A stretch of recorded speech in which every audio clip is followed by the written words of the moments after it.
प्रचोदया। देवतुल्य माँ शक्ति। आज स्वाध्याय चिंतन का हमारा क्रमांक है 955, अर्थात 45 कम 1000 में। और दिन सोमवार, तारीख 11, दिन मंगलवार, तारीख 11 जून 2024।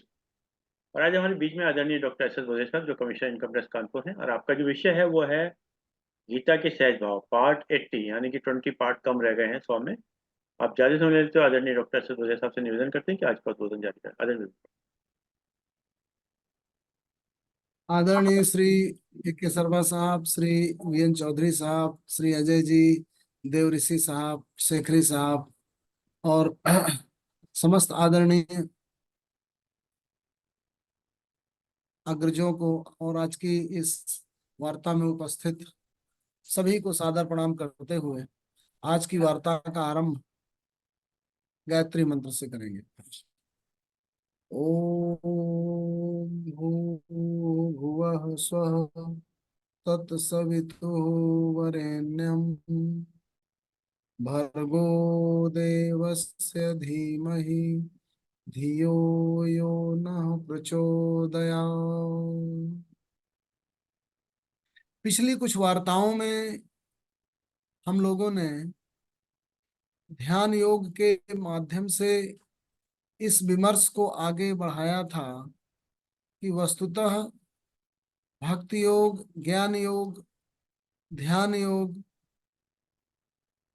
और कर्म योग, इन सबका जो मूल तत्व है वो एक ही है। तो ये जो प्रमेय है, जिसमें हम बहुत सतही तरीके से ये कह देते हैं कि भक्ति योग, ज्ञान योग और कर्म योग एक ही है, उसको जानने की हम लोग लगातार कोशिश कर रहे थे। और 6वें अध्याय में ध्यान योग के माध्यम से जो ऐसी मानसिक सममयी स्थिति का वर्णन किया गया है, जिसमें रह कर करके व्यक्ति हम जरा गीता में हैं, हम बाद में बात करेंगे।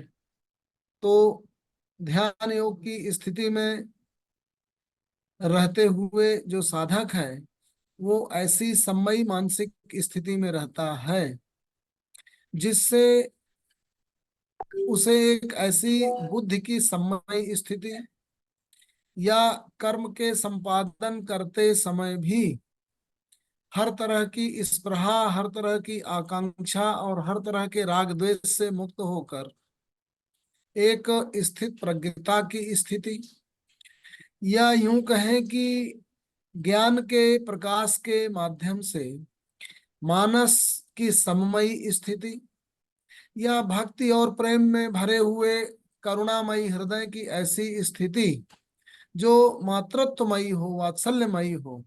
ये सब स्थितियां वस्तुतः आपको एक ऐसी अवस्था में पहुंचा देती हैं जिससे व्यक्ति किसी भी तरीके के ऐसे कार्य नहीं कर सकता जिसे पाप कहा जाए, जिसे इस प्रकृति लय के विपरीत कहा जाए, या जिसे सतही मानदंडों में बुरा कहा जाए। तो अच्छा और बुरा के मानक तो वस्तुतः संस्कृति जन्य होते हैं। एक खास संस्कृति अपने परिवेश में कुछ ऐसे मोटे मोटे नियम बना लेती है, कुछ ऐसे धर्म जो है उसमें कुछ ऐसे भेद बता देते हैं कि ये काम अच्छा है करना चाहिए, ये काम बुरा है ये नहीं करना चाहिए। लेकिन ये जो विभेद बनते हैं वो बहुत स्थायी नहीं होते, वो संस्कृत के पैमानों से थोड़ा बहुत बदलते रहते हैं। लेकिन मोटा मोटा लगभग सभी धर्म हमें लगभग एक ही तरीके के मार्ग में जाने की बात करते हैं कि प्रेम करें, किसी से ईर्ष्या न करें, द्वेष न करें, करुणामयी रहें, सबका कल्याण हो, ऐसा कर्म करें। तो चाहे इस रूप में ले लीजिए। तो कुल मिलाकर के ये जो स्थितियां हैं, ये मानसिक स्थितियां जिनमें से ज्ञान के प्रकाश से व्यक्ति प्रकाशित हो, साधक करुणा भाव से भरा हो, ऐसी भक्ति हो, या न्याय के मार्ग में लगातार चलता हुआ कर्मयोगी जो किसी भी तरह के परिणाम से विक्षेपित न हो, सुख दुख से विक्षेपित न हो, इस स्थिति में जो पहुंचाने की भावना है पहुंचाने का जो तरीका है, मैकेनिज्म, वो भी गीता बताती है। उस स्थिति की व्याख्या भी करती है सभी जगह। तो कैसे करती है उस पे हम लोग विचार कर रहे थे। कर्मयोग में कह दिया गया सामान्य रूप से दूसरे अध्याय में 38वें श्लोक में ही, सुख दुखे समय कृत्वा लाभा लाभौ जया जयौ ततो युद्धाय युज्यस्व नैवं पापम अवाप्स्यसि। सुख और दुख को समभाव में मानते हुए, लाभ और अलाभ से बिना विचलित होते हुए, जय और पराजय से निष्प्रह रहते हुए तब युद्धमय हो। तो ऐसी समय स्थिति में हम क्यों आए, ये प्रश्न उठा। तो पहले उन्होंने दूसरे अध्याय में स्थित प्रज्ञता की बात की कि प्रज्ञा अच्छी तरीके से स्थिर हो गई हो जिसकी, दृढ़ हो गई हो जिसकी, उसका पूरा विवेचन उन्होंने योग युक्त अवस्था का भी वर्णन किया, स्थित प्रज्ञता का भी वर्णन किया, और उसको पूरी तरीके से व्याख्यायित करते हुए ये बताने की कोशिश की कि आपूर्यमाणम अचल प्रतिष्ठम समुद्रम आपः प्रविशन्ति यद्वत् तद्वत् कामा प्रविशन्ति सर्वे स शांति मापनोति न काम काम। चारों तरफ से जिस तरह से समुद्र में तमाम नदियों का जल आ करके भरता रहता है, लेकिन समुद्र उस सबसे अविचलित रहता हुआ स्थित स्थित है, उसी तरह से जो व्यक्ति स्थित प्रज्ञ है, वो उसकी मानसिक स्थिति यही होती है। आपूर्णम आणम अचल प्रतिष्ठम, अचल रूप से प्रतिष्ठा है उसकी। तो वही स्थित प्रज्ञता है, प्रज्ञा की स्थिरता। स्थित प्रज्ञस्य का भाषा समाधिस्थस्य केशव स्थित धीः किम प्रभाषेत किमासीत व्रजेत किम, ये प्रश्न किया था अर्जुन ने। तो कृष्ण ने बताया, प्रजहात यदा कामान सर्वान पार्थ मनोगतान आत्मनि एव आत्मना तुष्ट स्थित प्रज्ञ तदोच्यते। परिभाषाएं ही परिभाषाएं हैं, स्थापनाएं ही स्थापनाएं हैं, किसी एक को पकड़ लें। प्रजहात यदा कामान सर्वान, एक तो न केवल जहाती बल्कि प्रजहाती, अच्छी तरीके से छोड़ देता है सभी कामों को। प्रजहाति यदा कामान सर्वान, हर तरह की आकांक्षाओं से ऊपर उठ जाता है। सर्वान पार्थ मनोगतान आत्मन्यव आत्मना तुष्ट स्थित प्रज्ञ तदोच्यते, अपने से अपने में संतुष्ट रहता है, उसे स्थित प्रज्ञा कहा जाता है। दुखेषु अनुद्विग्न मनैः सुखेषु विगत स्पृहः वीतराग भय क्रोध स्थित धीः मुनिरुच्यते, उसे ही स्थित प्रज्ञ, उसे ही स्थित धीः कहा जाता है। जो न दुख से उद्विग्न होता है, जो सुख से विगत स्पृहा हो गया है। दुखेषु अनुद्विग्न मनैः सुखेषु विगत स्पृहा वीतराग भय क्रोध, राग भय और क्रोध से ऊपर उठ गया, ऐसा स्थित प्रज्ञा कहा जाता है। फिर उसी को तरह तरह से उन्होंने व्याख्यात करने की कोशिश की। और इसी तरीके की व्याख्या अगर आप देखें तो भक्ति योग में ही भी आ जाती है। 12वें अध्याय के 13वें से शुरू करिए। अद्वेष्टा सर्वभूतानां मैत्रः करुण एव च निर्ममो निरहंकारः समदुःख सुखः क्षमी संतुष्टः सततं योगी यतात्मा दृढ़ निश्चय। पूरी जो वहां से लेकर के 12वें अध्याय में 13वें से लेकर के और 19वें तक जाती है उनकी व्याख्या भक्ति योग की, उस पर भी विचार कर लें वो क्या कहती है, क्या क्या। तो अद्वेष्टा सर्वभूतानां मैत्र करुण एवचा निर्ममो निरहंकार समदुख सुख है क्षमी संतुष्ट सत्यम योगी यतात्मा दृढ़ निश्चय मय्यर्पित मनोबुद्धिर्यो मद्भक्त समय प्रिय यस्मात् न उद्विजते लोको लोकात् न उद्विजते च हर्षामर्ष भयोद्वेगै मुक्तो यः सच में प्रिय।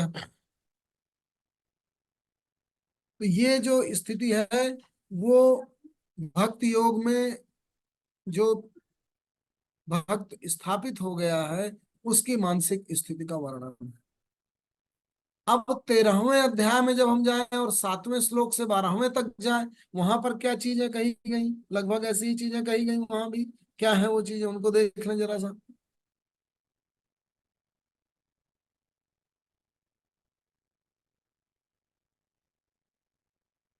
अमानित्वम अदम्भित्वम अहिंसा शांति आर्जवम आचार्य उपासनम शौचम स्थैर्यम आत्मनिग्रह इंद्रियार्थेषु वैराग्यम अनहंकारम एवं च जन्म मृत्यु जरा व्याधि दुख दोषानुदर्शनम असक्ति अनभिष्वंग पुत्रदार ग्रहादिषु नित्यं च समचित्तत्वम इष्ट अनिष्ट उपपत्ति मयि च अनन्य योगेन भक्तव्य विचारिणे विविध देश सेवित्वम अर्थे ही जन संसद।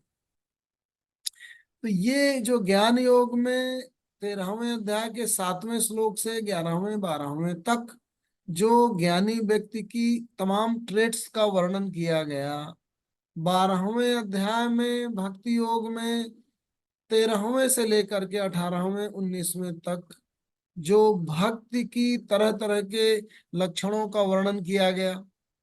दूसरे अध्याय में ही बुद्धि योग में हमने देखा था, क्या 9वें से ले लीजिए, कर्मजम बुद्धि युक्तो फलम त्यक्त्वा मनीषिणः जन्म बंध विनिर्मुक्त्वा पदम गच्छन्ति नाम्यहम्, तो कर्मयोगी का वर्णन किया गया। तो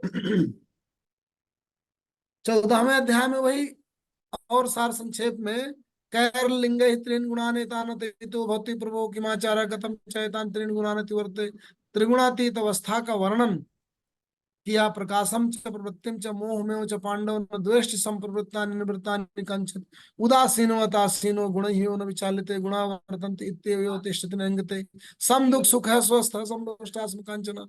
तो वही समय स्थित का वर्णन गुणातीत अवस्था में पहुंच करके हो गया।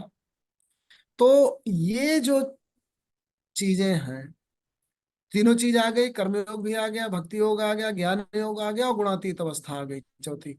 यही चीजें 6वें अध्याय में व्याख्या करते हुए युक्ताहार विहार से जो हम लोग चले थे, 6वें अध्याय के 16वें श्लोक से 32 तक को लेकर के जो हम चल रहे हैं, वही चीजें आ रही हैं, वही ट्रेट आ रहे हैं,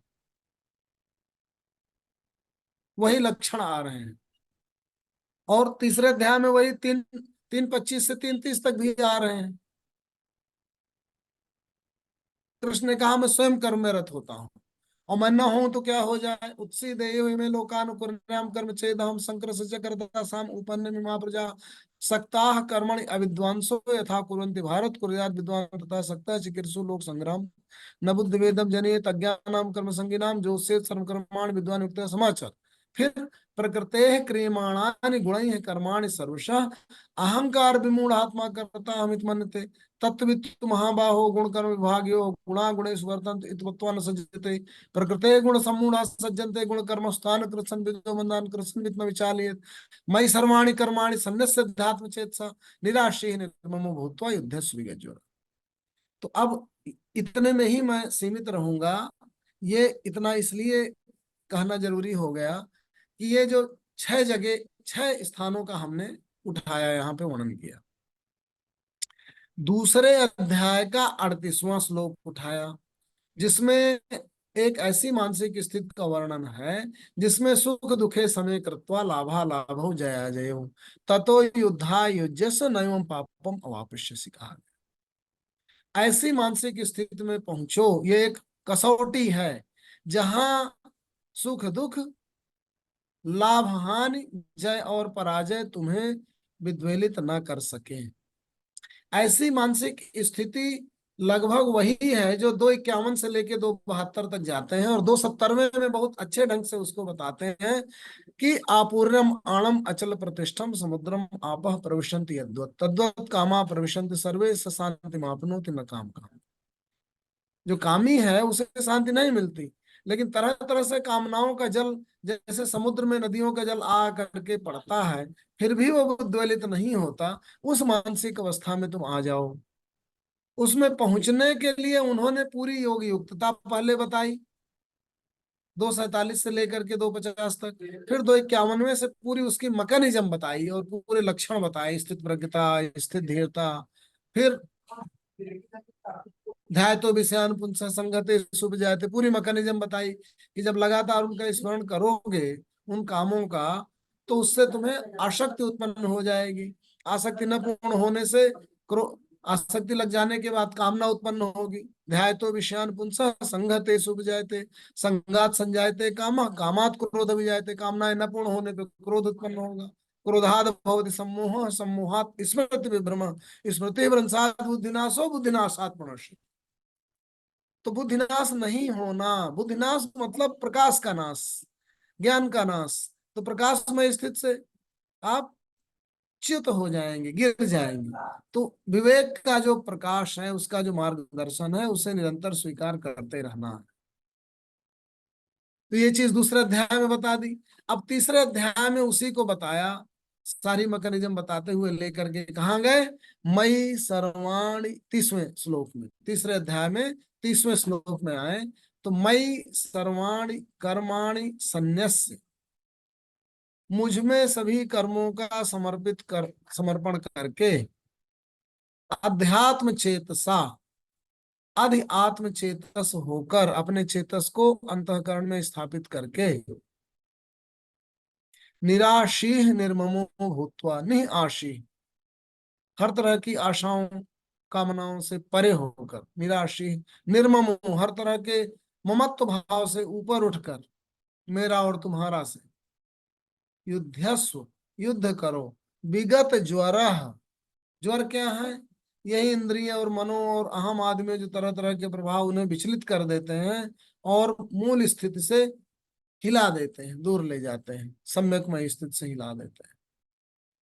तो कर्मयोग का जो सार तीसरे अध्याय के 30वें श्लोक में आया, वो भी इसी स्थापना में पहुंचता है, जिसमें वो बुद्धि योग, स्थित धीरता, स्थित प्रज्ञता में दूसरे अध्याय में पहुंचे थे। तो दूसरा अध्याय हो गया, तीसरा अध्याय हो गया, दोनों की स्थापनाएं हो गई। अब उसी को ज्ञान योग में कहा कहा जा करके, पहले हम ज्ञान योग उठा लें, 13वें अध्याय के 7वें से शुरू करते हैं। 13वां अध्याय बड़ा ही अपने आप में विलक्षण है, इस मायने में भी कि 13वें अध्याय के 13वें श्लोक से ज्ञेय का वर्णन किया है उन्होंने, और ज्ञेय अपने आप में पूर्णता है। भगवान कैसा होता है, भगवान एक पूर्णता है, वो बताने की, उस तरह से उसको एक्सप्लेन करने की कोशिश हुई। जो परस्पर विरोधी आभासित या प्रतीत होते हुए लक्षणों के बावजूद भी उन विरोधों को अपने में समाहित करके समग्र सृष्टि में व्याप्त है, ये विलक्षणता है 13वें अध्याय की। और उसके पहले की एक और विलक्षणता है कि 13वें अध्याय में 7वें से लेके 12वें श्लोक में उन्होंने ज्ञान के तमाम ऐसे लक्षणों को, ज्ञानी के तमाम ऐसे लक्षणों को परिभाषित करने की कोशिश की है, जो व्यक्ति ज्ञान को आत्मसात करके अपने चरित्र का अंग बना नहीं लेता, तब तक केवल पढ़ करके और जान जाए और फिर उसको उगल दे और कह दे और दूसरे लोग सुन ले, वो ज्ञानी नहीं है। जब तक ज्ञान का प्रकाश उसके अंतःकरण को प्रकाशित करके और फिर संचालित न करने लगे उसकी समग्र गतिविधियों को, जब तक ज्ञान आपके आचरण में रचपच करके आचरण नहीं बन गया ज्ञान, उस तरह से ज्ञान परिभाषित हुआ, ये है ज्ञान। तो जो नॉलेज कह दिया जाता है, जो जो इंग्लिश वर्ड नॉलेज है, वो इंफॉर्मेशन से थोड़ा सा आगे की चीज है। कि एक होता है इंफॉर्मेशन, जो एक सूचना आपको मिल गई, अब वो सूचना थोड़ा सा मिल करके और आपकी अंडरस्टैंडिंग का पार्ट बन गई, तो वो नॉलेज हो गया। इस रूप में नॉलेज, नोइंग और नोइंग से नॉलेज, जानना, जानकारी होना, तो वो एक इंफॉर्मेशन का आपके मन में हमेशा उपस्थित होने तक जाता है। लेकिन जो भारतीय संस्कृत में और गीता के मुताबिक और भारतीय शास्त्रों में जो ज्ञान और ज्ञानी का निरूपण हुआ है, वो एक ऐसी अवधारणा के रूप में निरूपण हुआ है कि सूचना, स्मृति, मूल्य और ये जो भी विवेक जन्य मार्ग है, उस मार्ग ने आपके अंतःकरण को न केवल परिमार्जित कर दिया है, प्रकाशित कर दिया है, पूरी तरीके से धुल दिया है, स्वर्णमय बना दिया, हिरण्यमय बना दिया है, बल्कि वो लगातार उपस्थित है और आपके चरित्र में ऐसे रचपच गया है और आपको संचालित कर रहा है अपने आलोक से कि आप शुद्ध हो गए हैं, परिशुद्ध हो गए हैं, निर्मल हो गए हैं। तो वो निर्मलता कैसे आएगी जब तक चरित्र में उतरेगा नहीं? तो वो कैसी है उसके लक्षण बताते हुए कहते हैं 13वें श्लोक में, 13वें अध्याय में 7वें श्लोक से देखें। अमानित्वम, अदम्भित्वम, अहिंसा, शांति, आर्जवम, आचार्योपासनम, आचार्य उपासनम। मैं विच्छेद कर करके शब्दों को बोलने की कोशिश कर रहा हूं, ताकि ज्यादातर हम सब लोग हिंदी भाषी क्षेत्रों से हैं, तो एक शुद्ध शब्द बस सामने आ जाए तो वो उसका आलोक अंतःकरण में अपने आप बैठ जाता है। तो अमानित्वम, मानत्व से जो परे चला गया है, दंभत्व से जो ऊपर उठ गया है। अमानित्वम अदम्भित्वम, जिसने किसी दूसरे को दुख न पहुंचाने का एक ले रखा है व्रत। अहिंसा, अमानित्वम, अदम्भित्वम, अहिंसा, शांति, क्षमा भाव से युक्त हो गया है। आर्जवम, ऋजुता है उसके आचरणों में, कोई वक्रता नहीं है, एकदम स्ट्रेट फॉरवर्ड है और सरलता है। अमानित्वम, अदम्भित्वम, अहिंसा, शांति, आर्जवम। और जो ज्ञानी होगा वो ऐसे ही गांधी जी की तरह हो जाएगा। उसे किसी तरीके की वक्रता, किसी तरीके की टेढ़े मेढ़े रास्ते, अति सूधो स्नेह को मार्ग है जहां नेक सयानप मार्ग आंक नहीं, कह गए हैं इसी को कवित्व के माध्यम से। तो जो स्नेह का मार्ग है, प्रेम का जो भक्ति का मार्ग है, वो भी बहुत सूधा सूधा है बिल्कुल। अति सूधो स्नेह को मार्ग है जहां नेक सयानप आंक नहीं। वही ऋजुता का मार्ग है, वही आर्जवता का मार्ग है। आचार्य उपासनम, आचार्य की उपासना। शुद्धता, शौचम, शुचिता, आंतरिक और बाह्य। कई बार माननीय पांडे साहब ने इसको तीनों तपों को व्याख्यायित करने की कोशिश की। तीनों तपों के माध्यम से जब अंतर्वाह पूरी तरीके से परिशुद्ध हो जाता है तो शुचिता की स्थिति, शौच की स्थिति प्राप्त होती है। स्थैर्यम, स्थिर है वो, उसमें किसी भी स्थित प्रज्ञता जो हो गई, वो स्थित प्रज्ञता से आरंभ होकर मूल्यों की स्थिरता तक, और उन स्थिर मूल्यों में स्थिर आचरणबद्धता तक पहुंचती है। कई बार आप जान भी रहे होते हैं, लेकिन अपने तमाम तरह की कमजोरियों, स्वभावगत कमजोरियों और रजोगुण से प्रभाव से विक्षेपित हुए चित हो जाते हैं, तो वो भी स्थिरता नहीं हुई। तो स्थित प्रज्ञता भी हो, मूल्यों की स्थिरता तक आपका ज्ञान और विवेक हो जो आपको आलोकित कर रहा हो, और आचरण की परिशुद्धता तक आपको ले गया हो, ताकि आप अपने मूल्यों से च्युत ना हो, अच्युत स्थिति पे पहुंच जाए। वो फिर स्थिरता, स्थैर्यम, आत्म विनिग्रह। और जो कामनाओं के प्रभाव भी पड़ रहे हैं, उनको संस्कारों से निरंतर धुल रहे हैं, आप ऐसी स्थिति पे पहुंच गए हैं और अपने सेल्फ को कंट्रोल कर रखा है, ऐसे आत्म विनिग्रह की स्थिति पे पहुंच गए हैं। तब आप ज्ञानी हैं सच्चे। इंद्रियार्थेषु वैराग्यम, इंद्रिय, मन, अहम, इन सबके जो अर्थ हैं वो आपको बार बार, कभी आपका अहम एक तरह की सामाजिक प्रतिष्ठा चाहेगा, तो तरह तरह के आचरणों में अगर आप अहम से परिचालित और संचालित होकर के उन आचरणों को अपनाते हैं, इंद्रियों के तमाम विक्षेपण यदि आपकी स्थिति को विचलित करते हैं, जैसे राग और द्वेष से युक्त हुए आप, तो आप स्थिर नहीं है, वो बहुत फिकल माइंडेडनेस। इंद्रियार्थेषु वैराग्यम, अनहंकारम, अहंकार से ऊपर उठ गए हैं। इंद्रियार्थेषु वैराग्यम, अनहंकारम एवच जन्म मृत्यु जरा व्याधि दुख दोष अनुदर्शनम। पूरा बौद्ध दर्शन इसी में समाहित हो गया। भगवान बुद्ध ने कहा था संसार में दुख है, दुख का कारण है, दुख का कारण तृष्णा है, और तृष्णा से निवृत्ति के बाद ही आदमी सुख को या शांति को प्राप्त कर सकता है। तो वही इन्होंने कहा कि जन्म मृत्यु जरा व्याधि इन सब से उत्पन्न होने वाले दुख और दोषों का समुचित सम्यक अनुदर्शन कर लिया है उसने। और भगवान बुद्ध को इन्हीं स्थितियों को देख करके ही एक तरीके की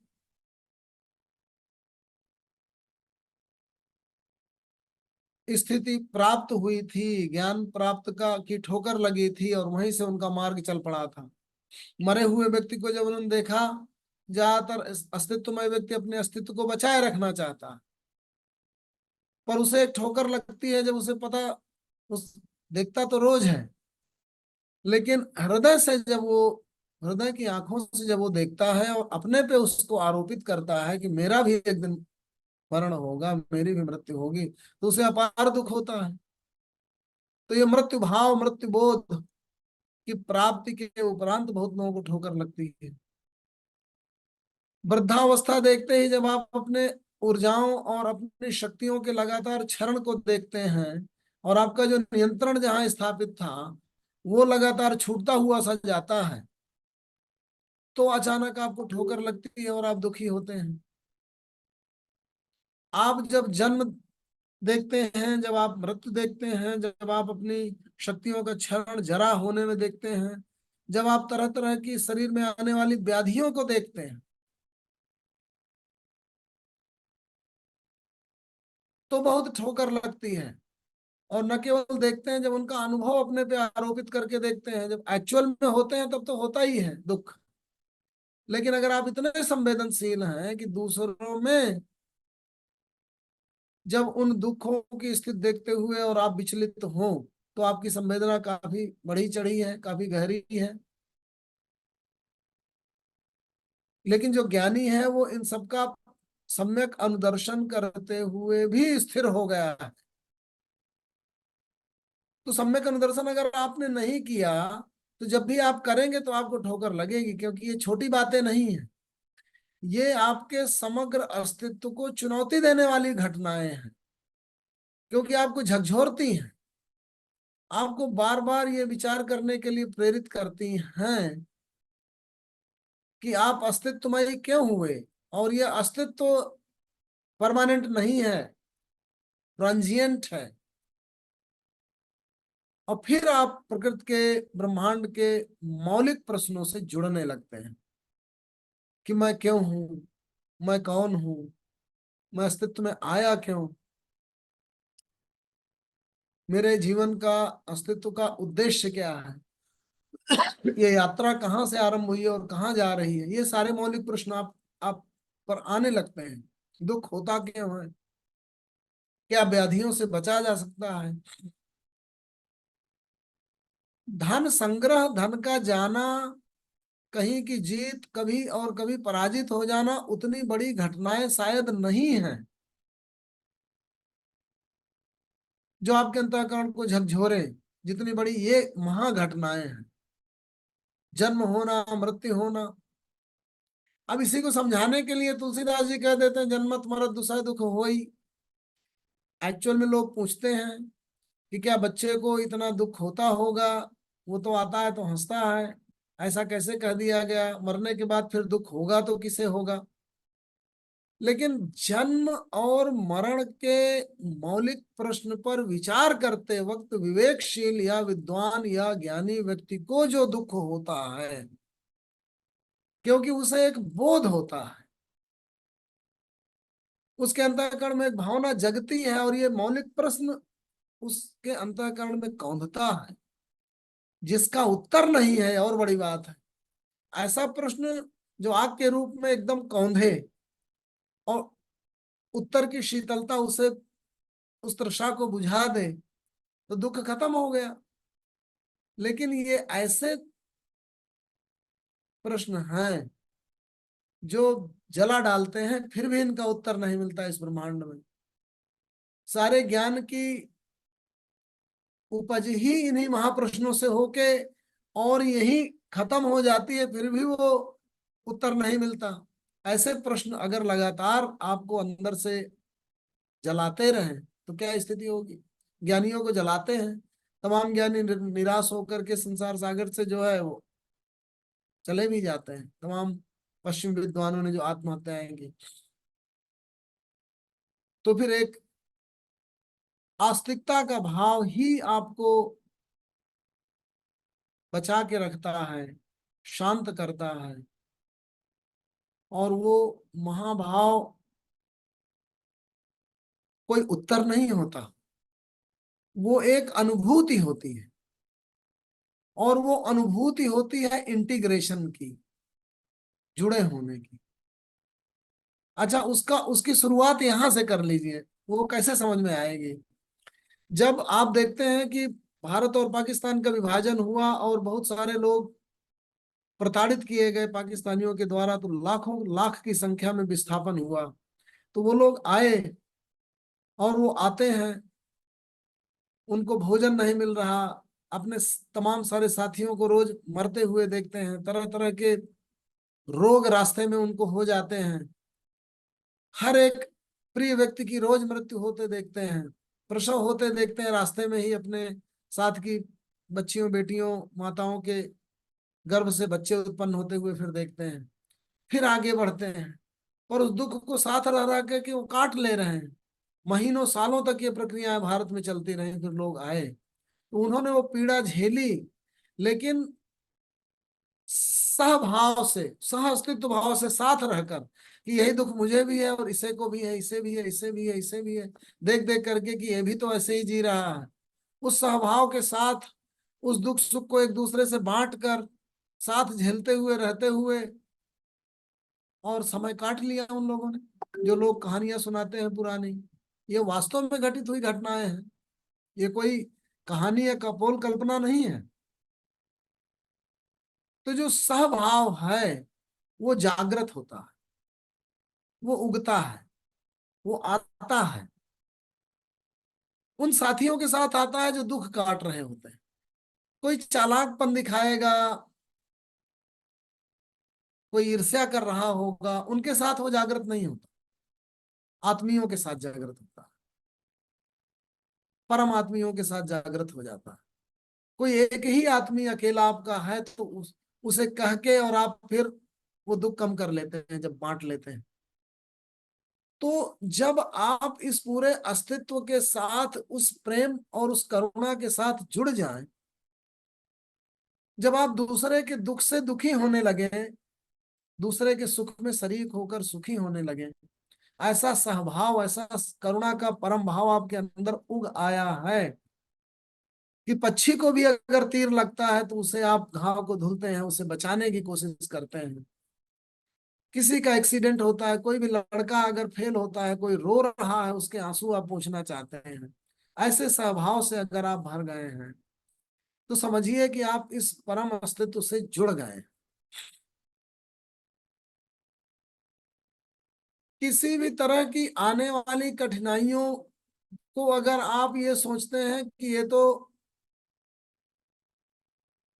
कठिनाइयां आपके अगेंस्ट में किसी की डिजाइन नहीं है, ये एक प्रकृति के कारोबार और कार्य व्यापार जो चल रहा है उसमें होने वाली एक तमाम क्रियाओं प्रक्रियाओं के बीच में, क्योंकि आपसे रिजोनेट नहीं कर रही वो चीज, आपसे रिदमिक नहीं हो रही, लयात्मक नहीं हो रही, इसलिए आपको दुख पहुंच रहा है।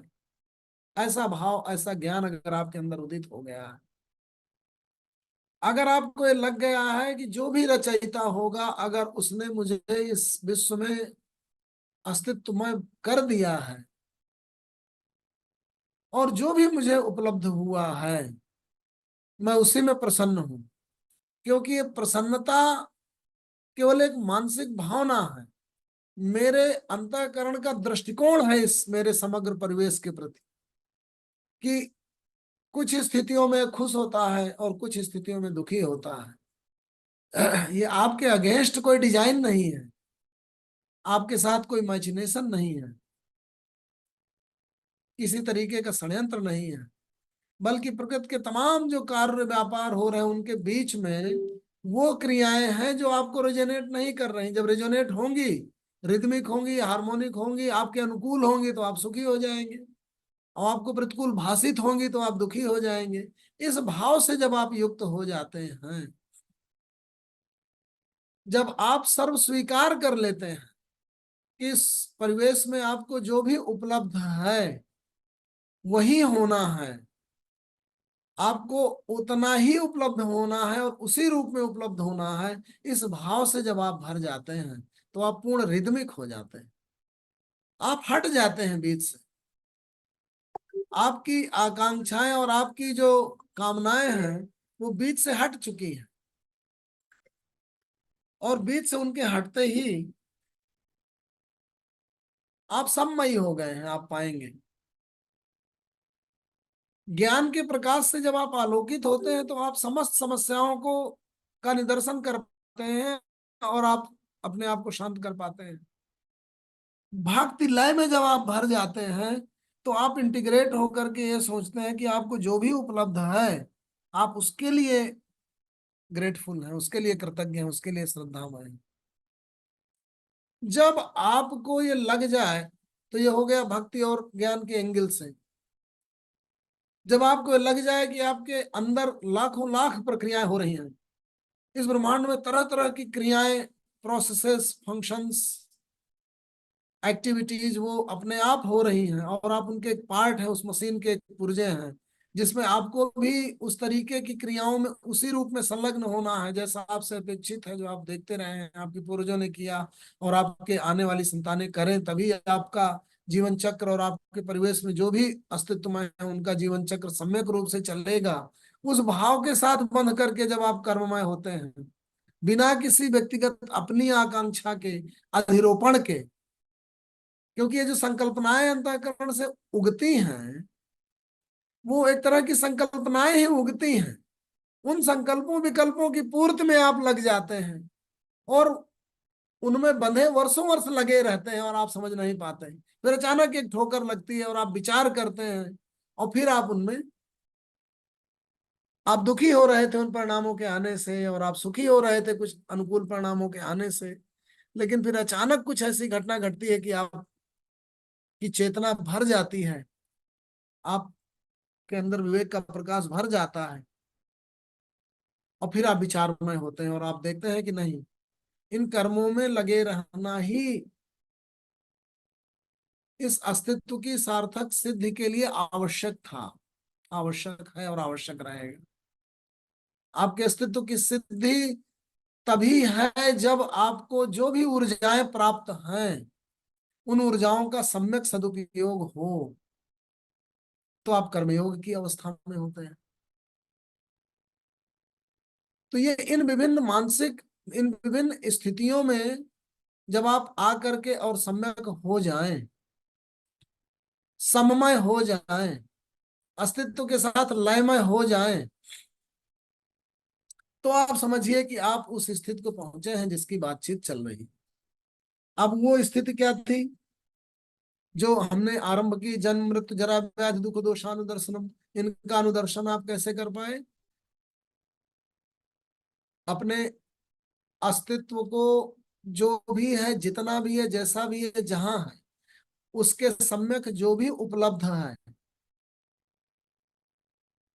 उसके लिए कृतज्ञ होकर, करुणा भाव से भरे होकर, अस्तित्व के साथ लयमय होकर, अस्तित्व की क्रियात्मक गतिविधियों से लयमय होकर, कर्मयोग होकर, या अस्तित्व के साथ सम्यक भक्तिमय होकर, भक्ति को मैं एक तरीके का इंटीग्रेशन मानता हूं, अपनी सराउंडिंग और अपनी समग्र प्रकृति ब्रह्मांड के साथ जब आप पूरी तरीके से इंटीग्रेट हो जाएं, आपको जो प्राप्त है उसके लिए आप कृतज्ञता से भर जाएं,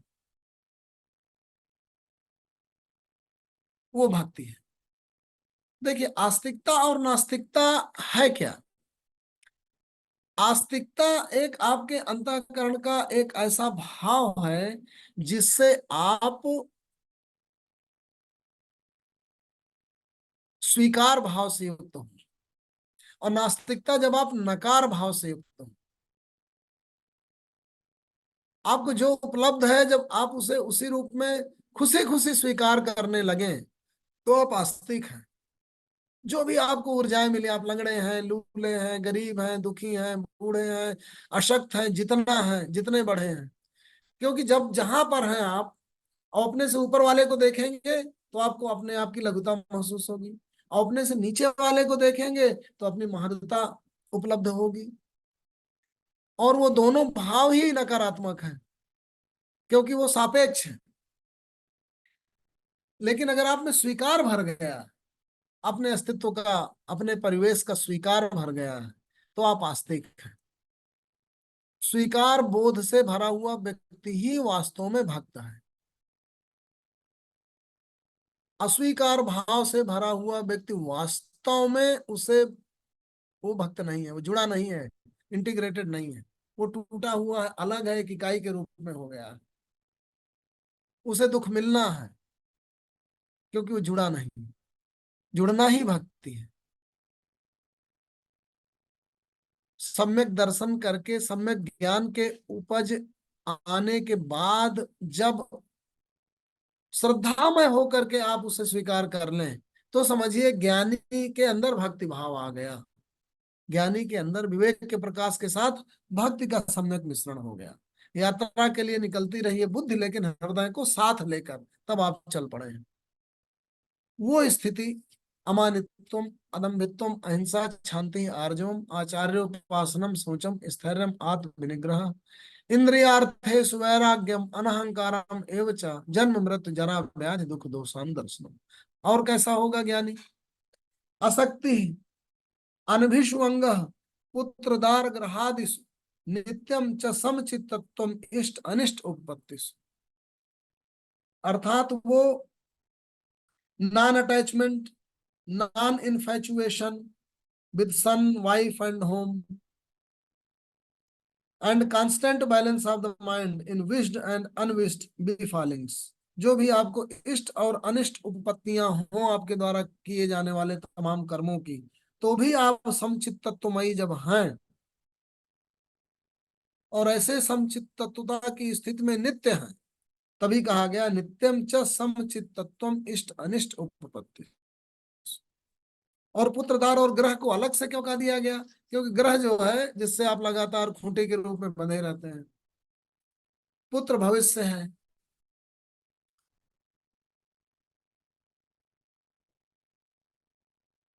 पुत्र की कामना, धन की कामना, ग्रह की कामना, और दार पत्नी, ये सब एक तरीके से मोह और अटैचमेंट के कारण भी बनते हैं। जो जितना करीब होता है उससे उतना ज्यादा कष्ट भी मिलने के चांसेस होते हैं।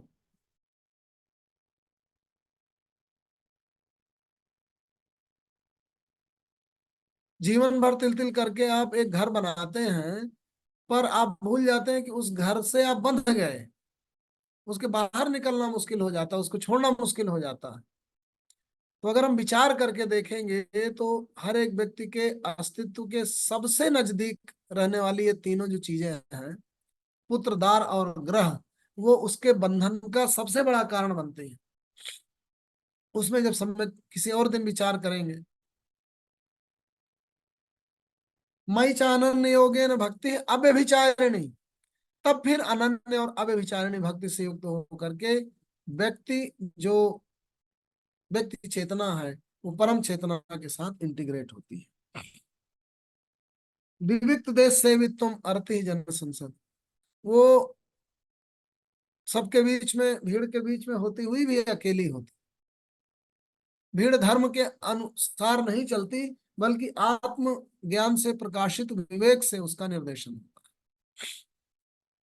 तो इस तरह से ज्ञानी के बारे में उन्होंने जो तमाम ट्रेट बताए, उन्हीं ट्रेट्स को हम पाते हैं कि भक्ति योग में 12वें अध्याय में भी उन्होंने कहा। तो हम एक बार उठा लें उनको मोटा मोटा, फिर आगे विश्लेषण में आएं। तो 12वें अध्याय में जब हम आते हैं तो अद्वेष्टा सर्वभूतानां मैत्रः करुण एवं चा, उन्होंने कहा भक्त कैसा होगा? सभी भूतों के प्रति अद्वेष भाव रहेगा उसमें, अद्वेष्टा। क्योंकि राग और द्वेष दोनों एक ही सिक्के के दो पहलू। जिसके प्रति राग उत्पन्न होता है, उसकी न प्राप्ति होने पर उन सब कारकों से जिसकी वजह से आपको प्राप्ति नहीं हो रही, उसकी वजह से द्वेष भी उत्पन्न होता है।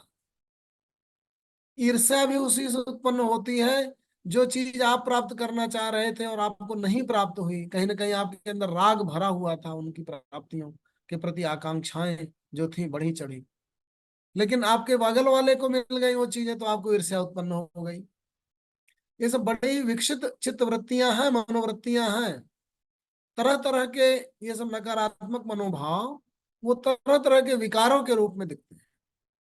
तो उन विकारों से बचना। द्वेष भी एक तरीके का विकार है जो राग के न पूर्ण होने पर उत्पन्न हो रहा। अद्वेष्टा सर्वभूतानाम, लेकिन किसी भी अस्तित्व के साथ द्वेष नहीं रखना है, ऐसी मन स्थिति में पहुंचना है। अद्वेष्टा सर्वभूतानाम। और ये तो केवल निरपेक्ष स्थिति थी। मैत्री भी रखनी है, मैत्र। और मैत्री इस कदर की, सबके प्रति इस तरह का प्रेम भाव भर गया आपके अंदर, सहानुभूति हो गई, आत्म अनुभूति हो गई कि उनको दुख होने पे आप में करुणा का सृजन हो जा रहा है। संवेदनशीलता की ये स्थिति है, आपका जुड़ाव इस कदर का है, अपने परिवेश और सबके प्रति इस कदर का मैत्री भाव है कि उसको थोड़ा भी दुख हुआ तो आपके अंदर करुणा का सृजन हो गया। ऐसी अवस्था में जब आप पहुंच गए हैं तो आप पूरी तरीके से निर्मल हो गए हैं, तभी तो ऐसी स्थिति आएगी। निर्ममो निरहंकार, जब तक मम भाव भरा होता है, मैं और तुम्हारे का बंटवारा होता है, एक तरीके के निगेशन का सृजन करता है वो।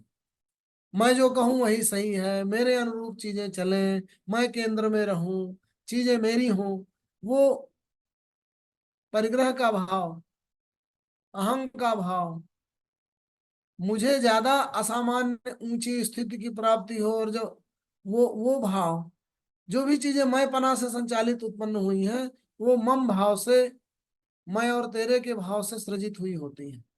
उससे जब आप परे चले जाएं, मैं और तुम के विभाजन से ऊपर उठ जाएं, तो निर्मम स्थिति में आप पहुंचे। निर्ममो निरहंकार, निरहंकार की स्थिति में पहुंचे। सम दुख सुख है क्षमी, सुख और दुख से ऊपर उठ गए आप, अर्थात मन के विचलनों से, इंद्रियों की प्राप्तियों और अप्राप्तियों से, बुद्धि की चक्षुओं के द्वारा अच्छी तरह से देख करके ऊपर उठ गए हैं और क्षमा भाव से भर गए हैं। क्षमा भाव से इसलिए भर गए हैं कि क्षमा कब करते हैं आप? कुछ भी चीज आपके प्रतिकूल हो रहा है उसे आप ओवरकम कर जाते हैं। दुख होता है, चेतना है तो दुख होगा, लेकिन उसे आप ओवरकम कर जाएंगे। आपका कोई प्रतिकार कर रहा है, आपके प्रतिकूल कार्य भी कर रहा है, आपका दुश्मन भी है, फिर भी आप क्षमा कर गए हैं, क्योंकि आप जान रहे हैं कि उसकी अज्ञानता की का सृजन है। अज्ञान, उसकी अज्ञानता से उत्पन्न हुई वो वृत्ति थी, तो उसको क्षमा कर दे रहे हैं। आपके अंदर द्वेष भाव नहीं भर रहा, आपके अंदर उसके लिए भी क्षमा चाहिए। आपके अंदर ईर्ष्या भाव नहीं सृजित हो रहा, उसके लिए भी क्षमा चाहिए।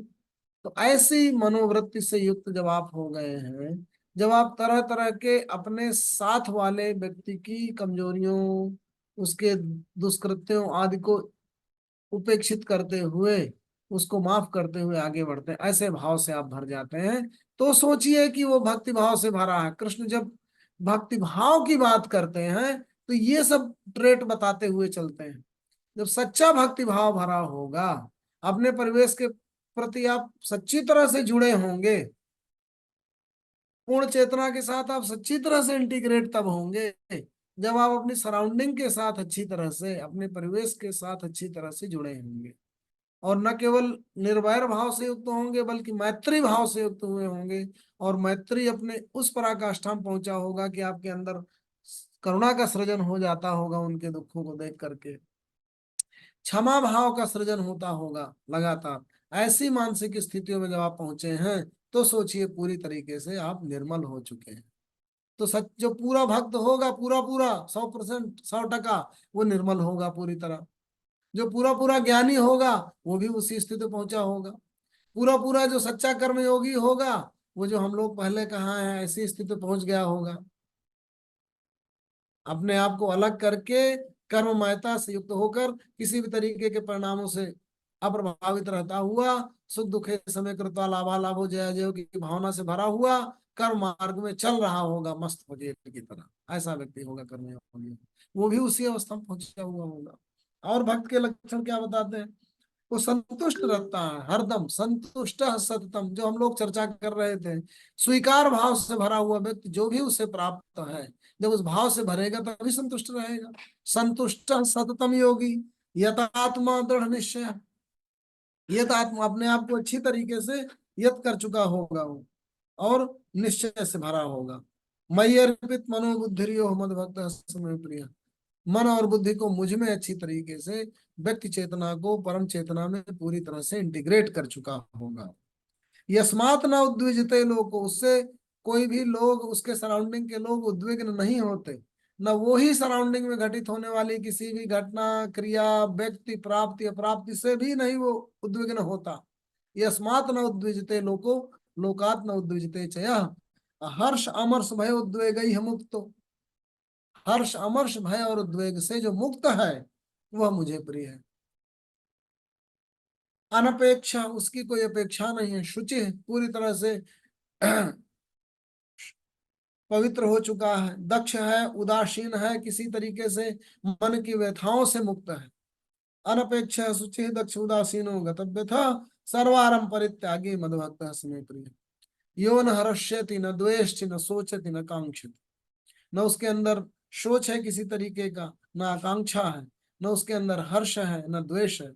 शुभ अशुभ परित्यागी भक्तिमान यह समय प्रिय। समः शत्रु च मित्रौ च तथा मानापमानयोः। क्षमा भाव से युक्त होगा तभी तो होगा ऐसे। शीतोष्ण सुख दुखेषु समसंग विवर्जिता। तुल्य निंदा स्तुति मौनी संतुष्टो येन केनचित् अनिकेतः स्थिरमति भक्तिमान में प्रिय। तो भक्त के लक्षणों को अच्छी तरह से उन्होंने जिस रूप में व्यक्त किया, अगर आप 14वें अध्याय में गुणातीत के लक्षण पढ़ेंगे, 14वें अध्याय के 21वें श्लोक से आगे बढ़ेंगे, एग्जैक्टली जो भक्त के लक्षण थे वही मिलेंगे। क्या है? उदासीनमत आसीनो गुणैः यो न विचाल्यते गुणा वर्तन्ति इत्येयो अतिष्ठित नेंगते। सम दुख सुख स्वस्थ समलोष्टास्म कांचन तुल्य प्रिया प्रियो धीर तुल्य निंदात्म संस्तुति मानापमानियो तुल्य तुल्य मित्र पक्षियो सर्वारं परित्यागी गुणातीत स उच्यते। माम चयो अव्यभिचारेण भक्ति योगेन सेवते सगुणान समतीतेतान ब्रह्मभूता कल्पते। तो वहां भी जो गुणातीत के लक्षणों का वर्णन किया गया वो वही थे। अब इतना कहने के बाद हम अपने टॉपिक में आ जाएं। हमारा जो 6वें अध्याय का 16वें श्लोक से चल रहा था 32वें श्लोक तक की जो यात्रा चल रही है, उसमें यही युक्त तो है, यही तो परिभाषा दी गई है। 6वें अध्याय के 7वें और 8वें में पहले युक्त की योगी की परिभाषा दी गई, और वही परिभाषा यहाँ पे 17वें 18वें में दी गई। पहले 6वें के 7वें 8वें श्लोक को देख लीजिए, फिर आते हैं हम लोग 16वें से बढ़े। 6वें अध्याय में अगर आप देखेंगे तो क्या लिखा है? जितात्मन प्रशांत परमात्मा समाहित शीतोष्ण सुख दुखे तथा मानापमानयो ज्ञान विज्ञान तृप्तात्मा कूटस्थो विजितेंद्रिय युक्त इति उच्यते योगी समलोष्टास्म कांचन। युक्त की परिभाषा यहाँ दी गई है। क्या कहा गया युक्त की परिभाषा? जितात्मन, आत्म को जित कर चुका, अपने पे कंट्रोल है पूरी तरह से। जितात्मन प्रशांत है, अच्छी तरीके से पैसिफाइड है। जितात्मन प्रशांत से परमात्मा समाहित, उसका इंडिविजुअल कॉन्शसनेस यूनिवर्सल कॉन्शसनेस के साथ इंटीग्रेटेड है, परमात्मा समाहित है। शीत उष्ण सुख दुखेश सम संग विवर। शीत उष्ण सुख दुखेश तथा मान अपमानयो। शीत में, उष्ण में, सुख में, दुख में, मान और अपमान में ज्ञान विज्ञान तृप्तात्मा कूटस्थो विजित इंद्रिय, ज्ञान और विज्ञान से तृप्त है और इंद्रियों को जीत चुका है। युक्त इति उच्यते योगी, ऐसे व्यक्ति को युक्त कहा जाता है। और हम लोग जहां से चले थे, इसका जो विवेचन करने निकले हैं, वहां भी क्या था? युक्त की परिभाषा देखिए,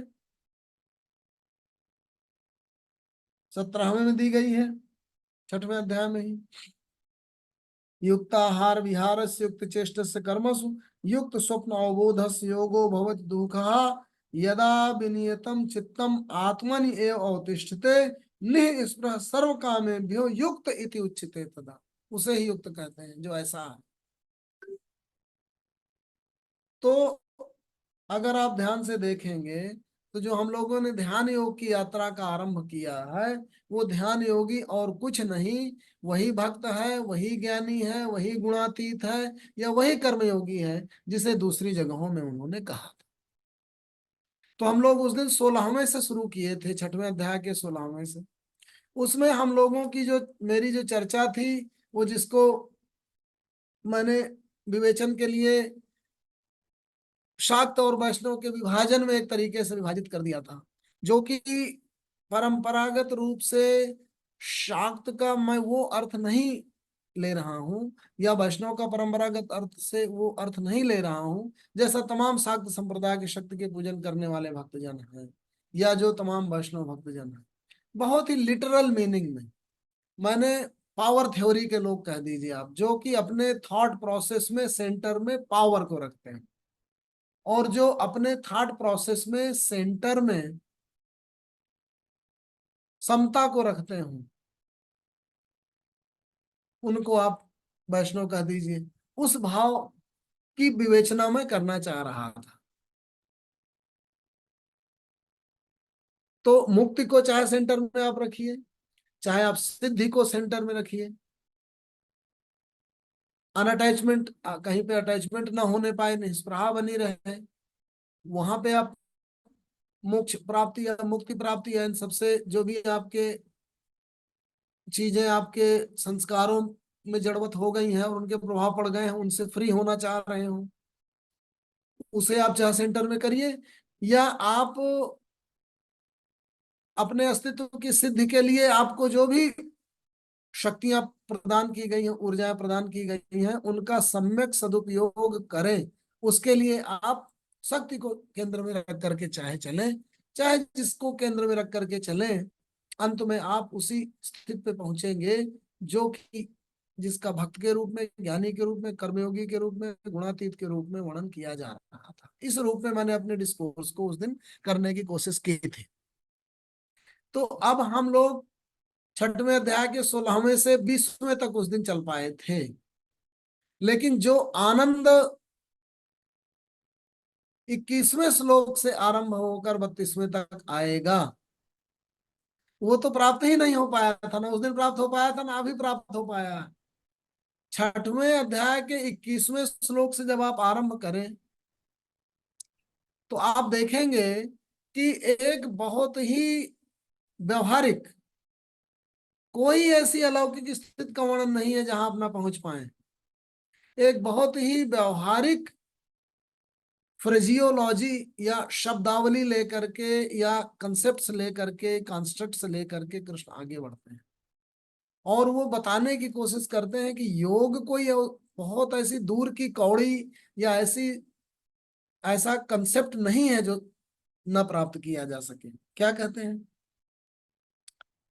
पहले तो हम लोगों ने 19वें 20वें तक देख लिया था, बड़े ही सुंदर 16वें से लेके 20वें तक के श्लोक थे। अगर चर्चा में जरूरत पड़ेगी तो मैं फिर उनको दोहराऊंगा, लेकिन अभी 2 3 21वें से आ जाते हैं। सुखम आत्यंतिकम यत तत बुद्धिग्राह्यम अतीन्द्रियम वेत्ति यत्र न चैव अयम स्थिति ही चलति तत्वतः।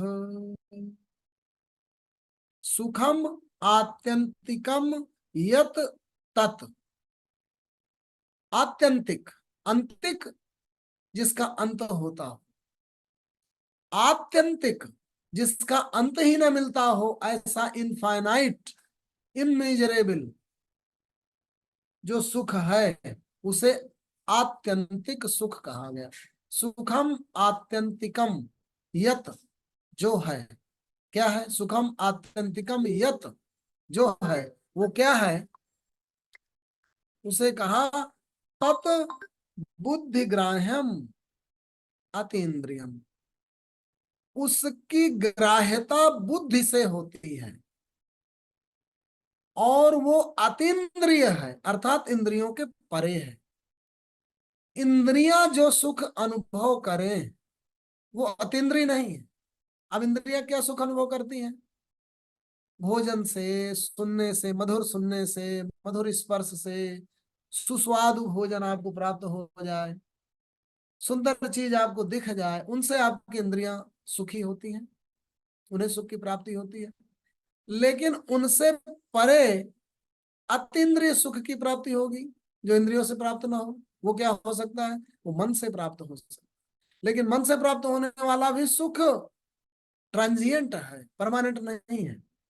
अहम की तुष्टि करने वाला सुख वो भी ट्रांजिएंट है, लिमिटेड है, आत्यंतिक नहीं हो सकता। आत्यंतिक सुख की अनुभूति विवेक से ही होगी। अर्थात जब आपका विवेक आपको कहने लगे, आप जब आपके अंदर आपका ज्ञान तुष्ट होने लगे, आपकी बुद्धि संतुष्ट होने लगे, आप जब दूसरे का सुख देखकर सुखी हो रहे हो, चारों तरफ शांति देखकर, आनंद देखकर सुखी हो रहे हो, दूसरे का कल्याण करके सुखी हो रहे हो, करुणा भाव से भरकर अगर किसी का हित कर रहे हो और उससे सुख आपको उत्पन्न हो रहा हो, तो वो हमेशा रहने वाला है, वो आत्यंतिक है, वो परमानेंट है। ऐसे सुख की प्राप्ति की बात हो रही है। तो कहा सुखम आत्यंतिकम यत तत बुद्धिग्राह्यम अतीन्द्रियम वेत्ति यत्र न चैव अयम, जिसको जान करके फिर स्थिति चलती तत्वतः उससे वो विचलित नहीं होता, उसी में स्थापित रहता है। अर्थात कुछ समय के लिए अगर आपको बुद्धिजन्य सुख प्राप्त हो जाए और फिर आप इंद्रियजन्य सुख लेने की आकांक्षा करने लगे तो स्थायित्व तो नहीं आया। बुद्धि विवेक जन्य सुख में ही आप स्थित रहें, उसी में आनंद प्राप्त करते रहें, ऐसी स्थिति की बात हो रही है। वेत्ति जानकर, अच्छी तरह से जानकर, वेत्ति यत्र न चैव अयम स्थिति चलति तत्वतः, तत्वतः तत्व से उसको जानता है, उसके एसेंस को जानता है, सुपरफिशियली नहीं कि ऊपर ऊपर जान जाए। और यम लब्ध्वा चापरम लाभम मन्यते न अधिकम ततः यस्मिन् स्थितो न दुखेन गुरुणापि विचाल्यते। बड़ा से बड़ा दुख, बड़ा से बड़ा दुख आ जाएगा तो भी उस स्थिति से विचलित नहीं होता। यम लब्धवा च अपरम लाभम, जिसे प्राप्त करके उससे दूसरा कोई लाभ पाना नहीं शेष रहता। यम लब्धवा च अपरम लाभम मन्यते न अधिकम तथा, कि इससे ज्यादा कोई दूसरा कोई लाभ मुझे नहीं है, यही ऐसी स्थिति में मैं बना रहूं, इसी बुद्ध जन्य सुख, इसी विवेक जन्य सुख में मैं स्थित रहूं, ऐसी भावना से भरा रहे। और फिर बड़ा से बड़ा दुख भी आ जाएगा तो विचलित नहीं होगा। और क्या होगा? तम विद्यात दुख संयोग वियोगम योग संगितम सनिश्चयेन योक्तव्यो योगो अनिर्विन्न चेतसा। बड़ी ही सुंदर परिभाषा। उसको जानकर, तम विद्यात दुख संयोग वियोगम, दुख के संयोग से वियोग प्राप्त हो जाए, अर्थात दुख से संयोग ही न हो, ऐसी अवस्था में जब आप पहुंच जाएं तब आप कहा जाएगा कि आप योग की संज्ञा प्राप्त कर चुके हैं। तम विद्यात, उसे जानकर, तम विद्यात दुख संयोग वियोगम योग संगितम, उसे योग की संज्ञा दी गई है। सनिश्चयन योक्तव्यो, निश्चित रूप से उससे युक्त होना चाहिए, उससे इंटीग्रेट होना चाहिए, ऐसी अवस्था में पहुंचना चाहिए। सनिश्चयन योक्तव्यो योगो अनिर्विन्न चेतस, अनिर्विन्न चेतस से युक्त होकर। निर्विन्न चेतस और अनिर्विन्न चेतस। निर्विन्न चेतस वो है जो दुख को, निराशा को, हताशा को, शोच को प्राप्त हो, और अनिर्विन्न स्थिति यह है जो उन सबसे विचलित ही न हो। ऐसे निर्विन्न चेतसमय स्थिति में जब आप इंटीग्रेट हो जाएं, आपके इंडिविजुअल कॉन्शसनेस यूनिवर्सल कॉन्शसनेस के साथ इंटीग्रेट हो जाए, तो समझिए आप योग प्राप्त कर चुके हैं। अब उसके लक्षण क्या होते हैं? संकल्प प्रभवान कामान त्यक्त्वा सर्वान अशेषता। सारे कामनाओं का जो उपज है, का अंकुर है, वो संकल्पों विकल्पों से उत्पन्न होता है। आप मन के अंदर एक तरीके की संकल्पना, एक कल्पना करते हैं। क्या कल्पना करते हैं? काश आपको ये प्राप्त हो जाए, काश आप इतने बड़े आदमी होते, काश आप ये मुकदमा जीत चुके होते। ऐसे तमाम तरह की संकल्पनाएं आपके अंतःकरण में आई। अगर उनकी प्राप्तियां हुई, उन कल्पनाओं की, संकल्पनाओं की पूर्ति हुई, तो आप आनंदित हो गए। तो जो कामनाओं की उपज है, उसका जो अंकुर है वो संकल्पनाओं से होता है, इमेजिनेशन से होता है, तरह तरह की मन के अंदर होने वाले संकल्पों विकल्पों से होता है। तो उनकी उपज को, उनके अंकुर को अगर आप देख पाए, पीछे की ओर जा करके, रिग्रेशन करके, अपने आप का एनालिसिस करके, अंतरावलोकन करके, इंट्रोस्पेक्शन करके, ध्यान मग्न हो करके, तो आप समझिए कि आप सच्ची जगह पहुंच रहे हैं, तभी तो उसको जड़ से उखाड़ पाएंगे। संकल्प प्रभवान, ऐसे संकल्पों विकल्पों से उत्पन्न हुई तमाम कामनाओं को कामान त्यक्त्वा सर्वान अशेषता, पूरी तरीके से आप छोड़ देते हैं। और मनसा एव इंद्रिय ग्रामम विनियम में समन्ततः, अपने मन से ही अपने तमाम इंद्रियों के समूहों को अच्छी तरीके से नियंत्रित करने लगते हैं। क्योंकि आपकी इंद्रिय खुश होती है एक तरीके की संकल्पना की पूर्ति में, और आपने अपने आप को देख लिया कि क्यों खुश हो रही थी, और आप फिर उसकी उपज भी जान गए, और फिर उसे आपने नियंत्रित भी कर लिया, उस जड़ को आगे बढ़ने ही न दिया। तो आप समझिए आप उस स्थिति में पहुंच गए। और फिर क्या करते हैं? एक बार ही कर लिया तो नहीं होता, ये हरदम उगती हैं, तरह तरह से उगती हैं आपके अंदर, तरह तरह की ऊर्जाएं हैं। जो ऊर्जाएं अपने आप की पूर्तियां चाहती हैं, जो शक्तियां अपनी पूर्तियां चाहती हैं, उनको फिर आपको कहाँ ले जाना है?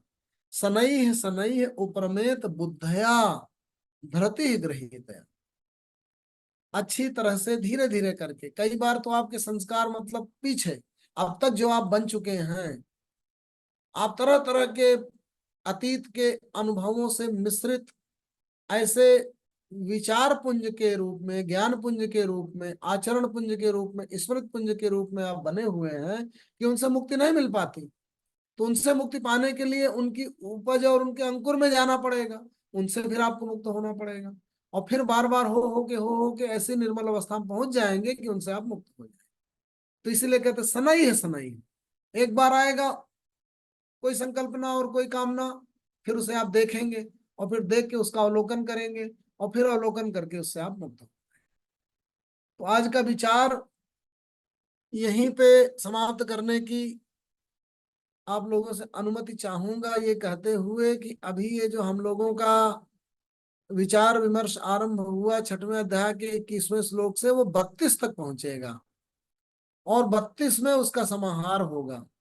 और 30 और 31 बहुत अद्भुत श्लोक हैं, जिनको याद करते ही काला साहब की याद आ जाती है, क्योंकि वो बड़े ही दुर्लभ हैं। और वो ऐसे श्लोक हैं, आप ध्यान से अगर पढ़ेंगे 30वें और 31वें, जो कि आपके अंदर एक ऐसी भावना का सृजन कर देते हैं कि जिससे आप अमृत बोध में पहुंच जाते हैं। आपको लगता है आप हमेशा से रहे हैं और हमेशा रहेंगे, तो आपके भय खत्म हो जाते हैं। और वही महामृत्युंजय भी यही है, त्र्यंबकम यजामहे सुगंधिम पुष्टिवर्धनम। कई बार काला साहब ने इस चीज को कहा भी है कि ये वाला जो 6वें अध्याय का जो 30वां श्लोक है, बड़ा ही दुर्लभ है। वो ऐसी अमरणत्व वाली स्थिति पहुंचाता है, भावमयी स्थिति पहुंचाता है, जिसमें कृष्ण कहते हैं, यो माम पश्यत सर्वत्र सर्वम च मयि पश्यति तस्याहम न प्रणश्यामि स च मे न प्रणश्यति। और सर्वभूत स्थितम यो माम भजति एकत्वम आस्थितः सर्वथा वर्तमान सहयोगी मयि वर्तते। और सर्वभूतस्थमात्मानं सर्वभूतानि चात्मनि ईक्षते योग युक्तात्मा सर्वत्र समदर्शिनः। तो ऐसा व्यक्ति सब जगह मुझे देखता है, और अपने आप को मुझ में स्थित देखता है, दुनिया के ब्रह्मांड के सब चीज को अपने अंदर स्थापित पाता है, और अपने आप को ब्रह्मांड के हर एक तत्व में उपस्थित पाता है। ऐसी समय स्थिति में वो जुड़ जाता है।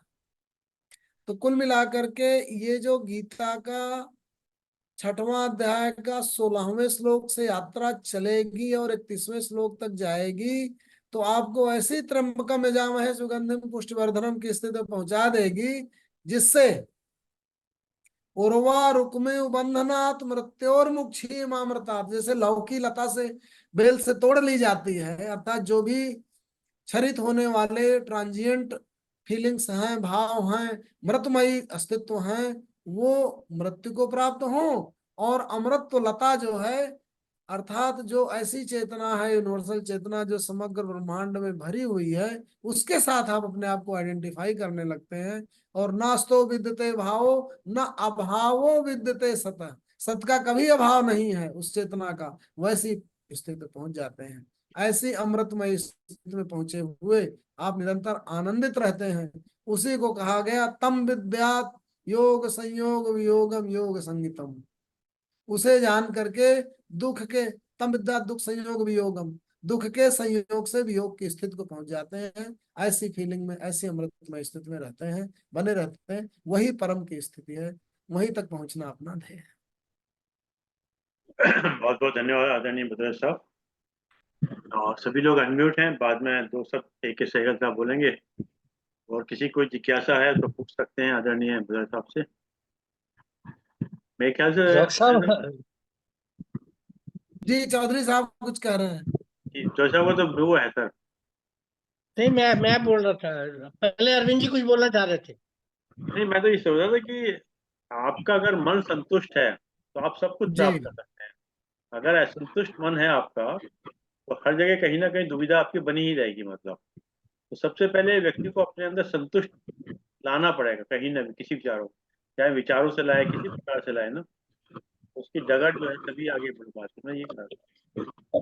दूसरी बात ये कह रहा था। अष्टांग योग में जो कहा गया, नियम में शौच संतोष स्वाध्याय तप ईश्वर प्राणिधान, तो नियम में जो पांचों भाव जहां पे आपको पहुंचना है, वो यही कहा गया।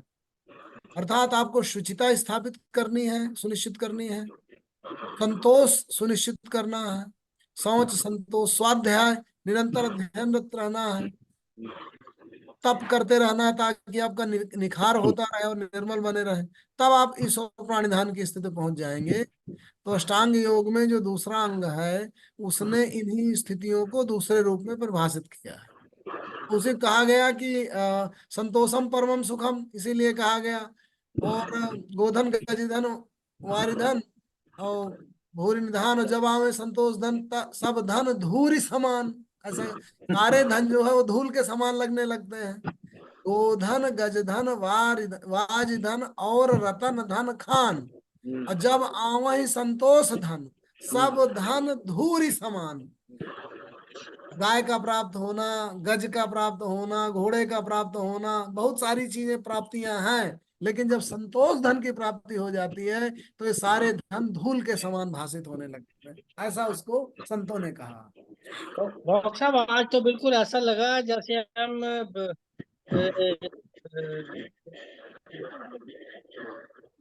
गुरुकुल में बैठे हैं। पूरे भाव में है आज डॉक्टर साहब, आज पूरे भाव परमात्मा में एक है। ही आत्मा है और विशिष्ट अखंड है। विशिष्ट विशिष्ट अखंड जी बोल आत्मा है जिसके खंड खंड होते ही नहीं।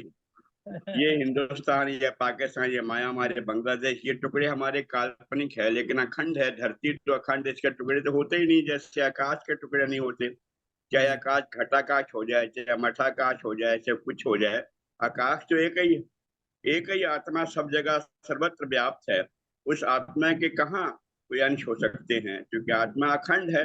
अखंड के टुकड़े तो होते ही नहीं। जी जी खंड खंड जो होने लायक है उसके टुकड़े तो होते हैं। एक ही आत्मा सब जगह है, तो टुकड़े कैसे होंगे? इसलिए भगवान कहते हैं कि जो मुझको सब जगह देखता है, एक जैसा देखता, सर्वत्र व्यापक हरि व्यापक सर्वत्र समाना, सब सगा समान व्याप्त हूँ, कहीं छोटा कहीं बड़ा, कहीं आधा कहीं पूरा, या ऐसा कुछ नहीं है। सर्वत्र आत्मा ही आत्मा व्याप्त है। तो ऐसी आत्मा के अंदर रमन करते हुए हमें तो प्रसन्न रहना ही, जैसे ऋषि जी हमारे रहते हैं। यही हमारे भदौरिया साहब आज कृपा कर रहे थे, आनंद बहुत आ गया। सुंदर लगा। नहीं, आज तो ऐसे है कि आप कह रहे हैं 6वें अध्याय में आप उस अवस्था को, आज तो उस अवस्था में पहुंच गए हम। मुझे कुछ नहीं चाहिए, इसके अलावा और कुछ नहीं चाहिए। बिल्कुल। बिल्कुल आपने ऐसे इंटीग्रेट कर दिया ध्यान योग ज्ञान योग को। आप मूल लक्ष्य एक है और आज मूल लक्षण भी सबके बराबर कर दिया आपने। जी तो ये इस कदर कर्म योग, गुणातीत अवस्था, युक्तावस्था सबको मिला दिया आपने। मैं क्या किस चीज का वर्णन करूं, मेरे तो समझ में नहीं है। मतलब क्या, कोई शब्द नहीं है। मौलिक प्रश्न वही है, भाव वही है, अस्तित्व की स्वीकारता है। मतलब क्या बताएं, भक्ति भाव सेम और युक्त भाव के सेम, निर्मल अवस्था, क्षमा भाव, मैत्री, सहानुभूति, सब कुछ एक है, तीनों एक है। और यही प्रश्न मैं किया करता था कम से कम 2 साल पहले, जी जब मैं कहता तीनों एक है। तो तब ये अब कोई सबको मानने रहे थे कि तीनों एक नहीं है।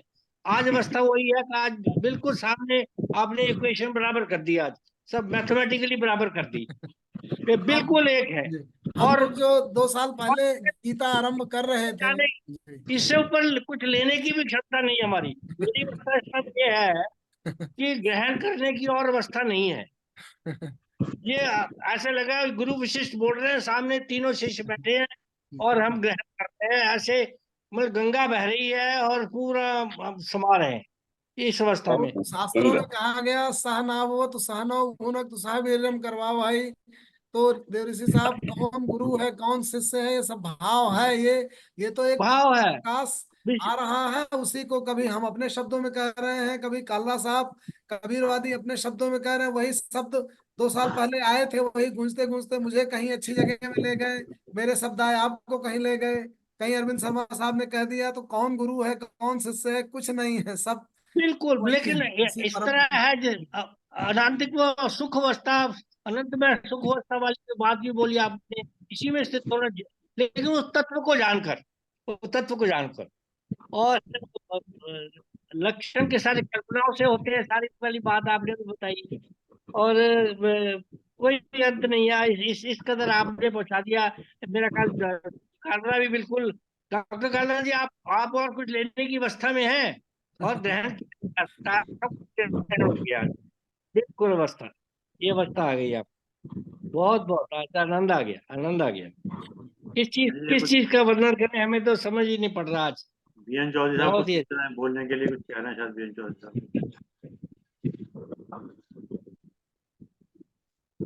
रामचरितमानस में कुछ लोग बोलते हैं छेपक डाला गया, कुछ एक लोग। एक है डॉक्टर साहब, एक बहुत जबरदस्त आपने जो कहा, स्वीकार की भावना से ही जो श्रद्धा में होकर ज्ञानी के अंदर जब भक्ति का भाव आ जाएगा, वो बड़ी जबरदस्त चीज आपने बोली। जी ज्ञानी भी भक्त बन जाता है। ये जब वो स्वीकार श्रद्धा में जब भाव आ जाता है, जी ये एक ऐसा तत्व कहा है, ये पता नहीं आपने अपने मन से कहा या श्लोक से नहीं, इसकी श्लोक। इसकी पूरी संकल्पना है। जो उद्धव जी थे वो बहुत ये पूरी ज्ञानी थे। संकलन का, क्योंकि ये जी लिखा नहीं जा सकता, ये जो भाव आपने बताया है जी कि शिक्षा में होकर ज्ञानी के अंदर भक्ति भाव जब आ जाता है तो वो भक्त बन जाता है। कमाल है। ये ये ये कैसे इंटीग्रेट हो गया, ज्ञानी कैसे भक्त बन गया, और वही कर्म योगी कैसे भक्त बन जाता है, और वही कर्म योगी कैसे ज्ञान योगी बन जाता है। बिल्कुल ऐसे इंटीग्रेट हो गया। This x is equal to y is equal to z करा दिया आपने। ये अद्भुत, आता है अद्भुत। वर्णन, वर्णन आता है। उद्धव जी बड़े बुद्धिमान थे, हाँ बहुत जी, हाँ ज्ञानी जी, थे, लेकिन वो शांति नहीं उन्हें प्राप्त हो रही थी। हाँ जी, उनके हाँ जी। अंदर प्रेम भाव का अंकुर नहीं पूरी तरीके से जगा। तो भगवान कृष्ण ने उन्हें गोपियों के पास भेजा। गोपियों के पास भेजा था ये। ज्ञानी का श्रद्धामयी होना बस, कैसे बस, बस। होता है, वो पूरा भ्रमर गीत सार में सूरदास जी ने वर्णन किया है बिल्कुल, उसका जो है। बिल्कुल, आज बिल्कुल हाँ मतलब सब वो अवस्था में आप पहुंचा दिया आपने, तो जी बस कुछ नहीं। जैसे वो एक कहते हैं ना, मैं पूरा ज्ञान अंदर एक रश्मियों से भिजवा दिया आपने अलौकिक ज्ञान दे दिया वाली बात आज हुई है। जी और आप इस भाव में, तो पहली बार मैंने आपको गाते भी सुना है। जी आपका भाव आज ऐसा था कि आप श्लोक गा गा के सुना रहे थे। क्योंकि जी ये बिल्कुल, क्योंकि आज माहौल इस तरह का बना था आपके मन में और हमारे मन में, मतलब आप दिए जा रहे थे और हम लिए जा रहे थे। आज वो अवस्था थी। अपने मैं पर्सनल की बात तो कर सकता हूँ, मैं, हो सकता है बाकियों की भी यही हो। आज की अवस्था, आज का आपका प्रवचन ऐसा था, अद्भुत। ये रिकॉर्ड हुआ होगा तो ये अद्भुत रिकॉर्ड है। ये तो कहीं भी इसको लगा दो तो ये चमत्कार कर देगा उस स्थिति में। बहुत बहुत बहुत बहुत। एक जगह बदल साहब आपने घाव का भी जिक्र किया, घाव। हाँ, भाव का ही, सब कुछ तो भाव घाव का ही। नहीं, घाव घाव अच्छा, घाव। घाव का तो नहीं किया। नहीं किया, किया घाव का। घाव का नहीं किया, नहीं, भाव का किया। हाँ? घाव का नहीं किया, भाव जन्म भाव का किया। मृत्यु, जन्म मृत्यु जरा व्याधि दुख दोषानुदर्शनम वाली बात जो चल रही थी, उसमें शायद आया हो। नहीं नहीं, घाव नहीं आया, घाव नहीं आया। आया अब आ ही नहीं, नहीं आया। नहीं, आज मेरा पॉइंट है डॉक्टर साहब आज पूरे पूरे भाव में थे, भाव था, भाव था। पूरे भाव में थे, और हम लोगों को भी उसमें खींच के लाए। जी। और जो कहा जाता है कि हम वर्तमान में रहें, लिव इन द प्रेजेंट, और जैसे ही हम प्रेजेंट में अपने को स्थिर कर लेते हैं, तो फिर वही आत्यंतिक सुख वाली अवस्था में पहुंचने लगते हैं। जी जी। अब ये बात पक्की है, लेकिन अब यही है कि हम लोगों को बार बार ये आदत डालनी ही होगी कि हम प्रेजेंट में ही रहें, प्रेजेंट में ही स्थिर हो जाएं। और जब वो आदत बन जाएगी, शायद भगवान जाने कैसे होगा, वो अगर प्रैक्टिस में आ जाएगा तो सब हम आत्यंतिक सुख में ही रहेंगे और स्थिर हो जाएंगे, चौधरी ऐसा हमको साहब, लगता चौधरी साहब, इसमें प्रेजेंट नहीं, बात है समवाय स्थिति, और ये गुणातीत स्थिति और युक्ता स्थिति, ये तीनों स्थितियां, तीनों अवस्थाएं, उसी में रहे, उस तीनों। परमानेंट रहे। तो तीनों में आने के लिए तीनों हाँ, अवस्था आ ही जाएगी अगर हम बस सच में प्रेजेंट में रहें, वर्तमान में, ना पीछे ना आगे, बस वो तो यही जो वो है तो वही। फंडामेंटल है। चलिए साहब, आदरणीय के साथ दो सब धन्यवाद के दीजिएगा। धन्यवाद जी। हम सारे संसारिक नियमों से बंधे हुए हैं, और ये पता नहीं कितना इसमें हम प्रयास करेंगे, और कितने जो आपने भाव दिए हैं, क्योंकि अभाव से ही भाव जगते हैं, और जब तक भाव नहीं होता तो हमारे को भाव समझ में नहीं आते। तो इन संसारिक बंधनों से कैसे छुटकारा मिल सकता है, तो ये आपने बहुत अच्छी तरह हमें समझाया। और अगला जो मेरा प्रेजेंटेशन 13 को होगा, तो उसमें ये देखेंगे कि सांसारिक बंधनों के साथ हम जुड़े रहते हैं, और जो हमारे ऊपर स्ट्रेस और तनाव वगैरह आते हैं, तो इन चीज़ों का कितना योगदान हो सकता है, और बाकी जो हमारे रिश्ते वगैरह होते हैं दूसरों से, एक दूसरे से जुड़े होते हैं, तो उन के प्रति हम कैसे अपने आप को तनाव से मुक्त करें, या उससे तनाव से थोड़ी सी कमी पाएं, जिससे हमारे व्यवहार में और हमारे जो अपना अस्तित्व है उसमें ज्यादा फर्क ना पड़े। आज का बहुत बहुत धन्यवाद देना है इनको। धन्यवाद। हाँ, तो इसका बहुत बहुत धन्यवाद कि आपने हमारे को एक डायरेक्शन दी, एक निर्देश दिया, और एक अच्छी शिक्षा प्राप्त की हमने आपसे। तो इसके लिए बहुत बहुत धन्यवाद।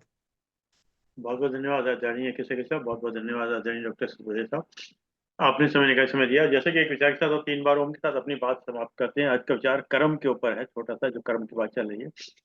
जीवन का असली सच तो यही है, जीवन का असली सच तो यही है कि आपको हर चीज पाने के लिए कर्म करना ही पड़ेगा। कर्मशील। जीवन का असली सच तो यही है कि आपको हर चीज पाने के लिए कर्म तो करना ही पड़ेगा। उसके बाद सब्र रखना ही पड़ेगा। उसके बाद सब्र रखना ही पड़ेगा। कई बार आप गिरोगे, कई बार आप गिरोगे, हारोगे, लोग बुरा भला कहेंगे। कई बार गिरोगे, हारोगे, लोग बुरा भला कहेंगे। कभी आपका मन उस काम को करने के लिए करेगा और कभी नहीं करेगा। कभी उस काम को करने के लिए आपका मन करेगा, कभी नहीं करेगा। लेकिन इस जीवन की रेस में वही आगे बढ़ेगा जो कर्म करेगा। आइए 3 बार वचन करते हैं। ओम।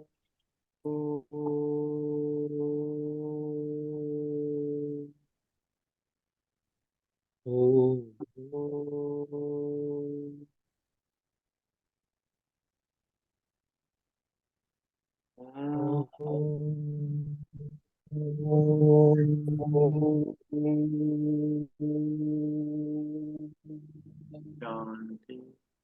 शांति शांति शांति शांति। सभी को शांति। प्रणाम। सभी को प्रणाम, सभी को प्रणाम, प्रणाम। सभी को प्रणाम। शांति